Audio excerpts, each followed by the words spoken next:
Hi guys, what's going on? And welcome back to another episode of Total War Arena. So, what we're doing today, we are just taking our next overview of the 3.1.0 patch. Yeah, it's been 2 weeks since the last one, so the next one is obviously coming out on Thursday as the usual schedule.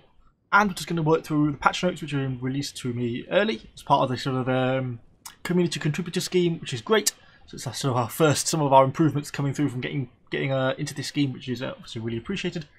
So yeah, let's just sort of run through some of the main things that are changing, and if there's much to be really excited about.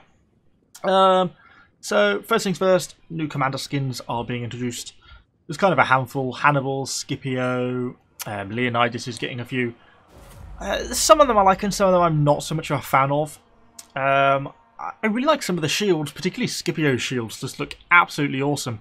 But the actual commander skins themselves, you know, shields aside, I'm not so keen on some of them. I find, for my taste, are a bit bright. I wish just some of the shields could be integrated on their own or stuff like that. It would be really cool. But anyway, if my editing skills allow, I'm going to stick the pictures, which I've been given as well, of all the different commander skins at the end of this video, just as static images, so you can have a quick view of them and what they look like as well. So, that's pretty much commander skins. That's all there really is to say on them. It comes down to personal preference if you like them or not. Other than that, what else have we got? Some post-battle screen improvements. Really seems just some very minor things. Things like, I think some of the animations where, you know, you have the MVP and all that. Flash up is going to run a little bit quicker now, so you just have to spend less time before you can escape out at the end of the battle. Things like the details button is being replaced with a continue button, so you can see your battle stats a little bit easier at the end of a battle. Just little quality of life changes. Nothing really very major in here. Nothing that really seems to be any significant changes really there. That's going to make a lot of difference. The only real good thing I think in that is probably the animations being loading a little bit quicker. Makes life a little bit easier. However, one quality of life change I'm really actually quite excited to see introduced is changes to drag select. So it probably is going to either affect or not affect you very much depending on your playstyle. Now for me, I don't think I can show you in this replay, no I can't, but in essence, when I play, because of sort of the noob that I am, I drag select my units quite heavily. So if I wanted to turn this Unit 1 or 2 to attack the rear of these gladiators here, I would drag over them with my mouse and right click to attack. But of course, with the way it currently works, if I drag over these 2 units but one horseman from the 3rd unit gets into that square, then I'll end up selecting all 3 units. And all I actually want to select is 1 and 2.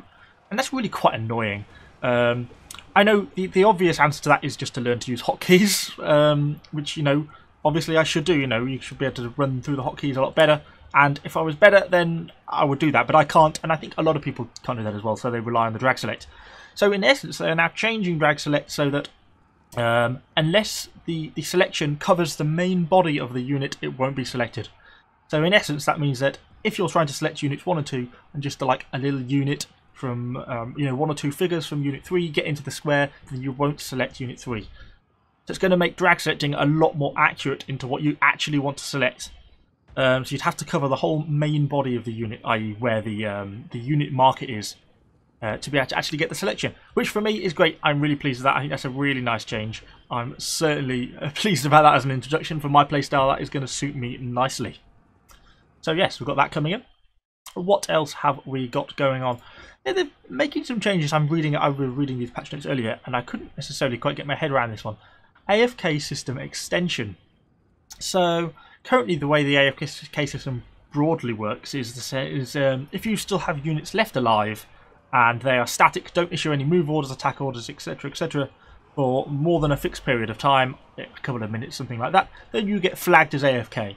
And once you've been flagged as AFK, you then don't earn any rewards for that battle. So it's basically like you never partook in that battle, basically to try and discourage AFK players. And that's fine, although there were some problems with this. Traditionally, there used to be some real problems with Scipio because his Oath of Perseverance made battles last such a long time that often you get flagged AFK if you weren't clicking. So they've changed it to now. That says there's 2 new requirements to get team rewards when leaving a battle. Take part in a battle for at least 5 minutes without being flagged AFK or lost all your units. Well, having lost all your units is kind of already how it works. Once you've lost all your units, you're not going to get flagged as AFK because you are, in essence, dead. So, wow, I really ran into that building there, didn't I? Pro players. But the changes being put onto that 5-minute cap. So I think that's basically, in essence, is saying if you've been fighting in the battle for 5 minutes and you've not been flagged as AFK, then they're accepting that you are in the battle. And maybe it's a case that you've just got, one figure left alive and you've left him on a watchtower, somewhere like here, and so you don't get flagged in AFK quite the same. So I think that's a good change. Or if you are going to get flagged AFK, you're not going to have your rewards for the battle taken away from you. So yeah. Seems like a generally good improvement. It's just putting a little checks and balance into the AFK system. Although they do qualify this by saying it's still a system they're not happy with and they want to rework at some point in the future. And then another small change, which seems to be sort of the real focus of this patch, is lots of little quality of life changes. Some improved focus fire abilities for cavalry. So I can't demonstrate it with these guys, but things like some of the Carthaginian cavalry, like at the tier 8s, the Numidians get the javelins to throw. I think they also get them at tier 5 with the Amazighi cavalry, and the Cantabrian cavalry, the barbarian tier 5 premium unit, also gets javelins. So currently they're kind of clunky to throw. You basically have a focused fire circle, and you select where you want to throw your javelins. Your cavalry runs in, stops, turns their horses to aim at the spot they're going to throw the javelins, throws the javelins, and then you can move on. But given the relatively short range and kind of how cavalry engagements work, it kind of means that you're quite vulnerable because of how clunky they are. They don't really work very smoothly, and that's kind of what they're trying to change in this patch. So they say the ability can now be activated and used while moving if the target was within 180 degrees of the unit. So that's nice. So basically it seems to suggest that you're going to be able to run up and sort of almost do drive-by volleys of arrows. I'm not quite sure how that's going to work. But at least it says the unit is no longer going to have to stop and reorientate before firing, which is a good thing. The ability to not just run forward, stop, take time, then change angle, then throw is going to be a big difference because, if you can just run, stop, throw, and run on again, it's going to make them a lot smoother and probably a lot more usable because they're a pretty clunky mechanic that really isn't used very much. I mean, how often do you really get javelins thrown at you by horses? Not really very often is the answer to that. So I think that's generally an improvement to the benefit. I don't think there's any harm in that. And other than that, the rest of the stuff seems to be largely just bug fixes. There's nothing major going on. There's one bug fix which I haven't actually seen in game, but quite funny. Fixed an issue with Ambiorix holding an arrow instead of a bow. He's going to try and fire an arrow at you with an arrow. I've not seen that one myself, but interesting bug. And the rest of it is basically just a series of animation bug changes. If you watch the live stream, I think they went through some of these, but there's really nothing very interesting in amongst them. It's just a whole host of things about different shields clipping into different units and things like that. Different animations not quite working properly. So it's just obviously a lot of little game fixes that never needed to be implemented for a while that are just being brought into the game. And that is it for the 3.1.0 patch. No, not 3.1.0, 3.0.10. 0.10. Patch 10. So that's pretty much it. Nothing major, but just a series of small improvements to the game. And certainly a good thing.